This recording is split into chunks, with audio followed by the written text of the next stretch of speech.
செய்தியை பார்த்து வருகிறோம். தற்போது கடலூர் ஆட்சியர் மீது தெற்கு ரயில்வே குற்றச்சாட்டினை முன்வைத்திருக்கிறது. விபத்து நடந்த செம்மங்குப்பம் பகுதியில் ரயில்வே சுரங்கப்பாதை அமைக்க ஓராண்டாக ஆட்சியர் அனுமதி வழங்கவில்லை என்று தற்போது தெற்கு ரயில்வே குற்றம் சாட்டியிருக்கிறது. அண்மை செய்தியாக பார்த்து வருகிறோம். கடலூர் அருகே செம்மங்குப்பம் பகுதியில் பள்ளி வாகனம் மீது ரயில் மோதி விபத்து ஏற்பட்ட சூழலில் அது தொடர்பாக வழக்கு பதியப்பட்டிருக்கிறது.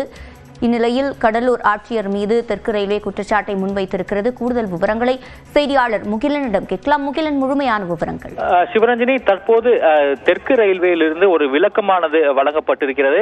அதில் மிக முக்கியமாக நாம் பார்க்க வேண்டியது, அதாவது இந்த விபத்து நடந்த அந்த ரயில்வே கிராசிங்கில் சுரங்கப்பாதை அமைப்பதற்கு ரயில்வே முழு தொகையும் வழங்கியிருக்கிறது.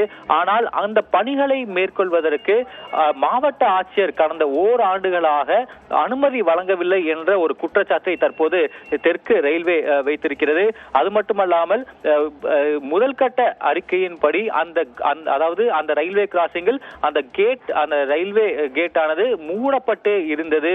ஆனால் அந்த வேன் ஓட்டுநர் தான் தன்னை அனுமதிக்க வேண்டும், கேட்டை திறந்து தன்னை அனுமதிக்க வேண்டும், பள்ளிக்கு, அதாவது குழந்தைகளை பள்ளிக்கு தாமதமின்றி அவர்களை அழைத்து செல்வதற்காக மூடப்பட்டிருந்த அந்த கேட்டை திறந்து அனுமதிக்க வேண்டும் என்று கேட்டுக்கொண்டார். அதைத் தொடர்ந்தே அந்த லெவல் கிராசிங்கில் இருந்த அந்த கேட் கீப்பர் கதவை திறந்திருக்கிறார் என்ற ஒரு தகவலை தற்போது தெற்கு ரயில்வேயானது தனது அறிக்கையில் தெரிவித்திருக்கிறது.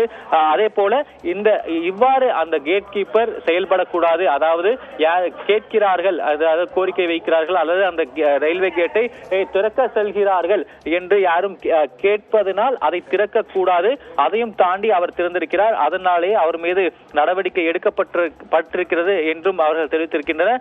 மிக முக்கியமாக அந்த விபத்துக்குள்ளான அந்த பகுதியில் ஒரு சுரங்கப்பாதை அமைப்பதற்கு, அதாவது முழு ரயில்வே துறையின் முழு செலவில் அமைப்பதற்கு திட்டமிட்டிருந்ததாகவும் அதற்கான அனுமதியை ஆட்சியர் கடந்த ஓராண்டுகளாக வழங்கவில்லை என்ற ஒரு குற்றச்சாட்டை முன்வைத்து தற்போது தெற்கு ரயில்வே ஆனது ஒரு விளக்கத்தை வழங்கி இருக்கிறது. அதில் அந்த பள்ளி வாகனத்தை, அந்த பள்ளி வேனில் 4 மாணவர்கள் இருந்ததாகவும் அவர்கள் தெரிவித்திருக்கின்றனர். அதே போல இருந்தவர்களுக்கு காம்பன்சேஷன், இழப்பீடுகளும் வழங்கப்பட்டிருப்பதாக அந்த அறிக்கையில் தெரிவித்திருக்கிறது. ஏனால் நாம் காலையிலிருந்து பார்த்து வருகிறோம், அந்த வேன் ஓட்டுநர் ஏற்கனவே அந்த ரயில்வே கேட் ஆனது துறந்த நிலையில்தான் இருந்தது.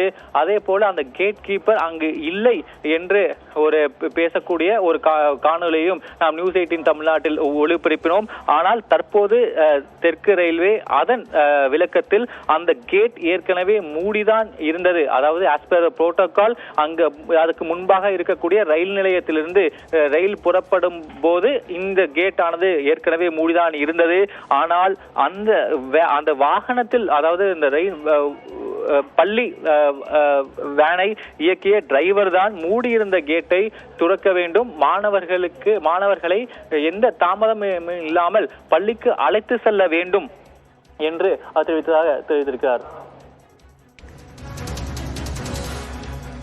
விவரங்களை வழங்கியமைக்கு நன்றி முகிலன்.